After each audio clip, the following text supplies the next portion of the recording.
Nalugas ka na magbabalik na pakaligo pala na. So, matutubos tayo. Wala pa din pagbabago. Tsaka pagkatapos natin, hindi ko alam kung masasama ko pa dito yung papatayo ko ng hair course. Sorry, hindi ko na-upload yung hindi ko pa na-upload. Dahil, inaantok na ako kapag i-upload ko na. Ang tagal naman. Ang basa. Asawa ko eh.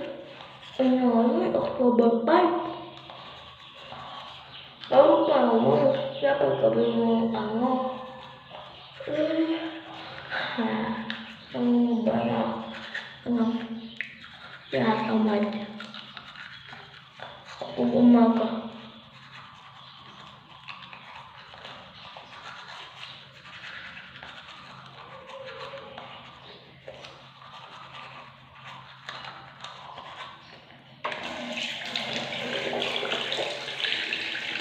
Hindi ko pala dito masasama yung pagpatuyo ng buhok ko. Dahil habol. Bye-bye. Peace out. Mamaya na lang. Ay, hindi magpapatuyo ako. Hintayin nyo sa part 2. Bye.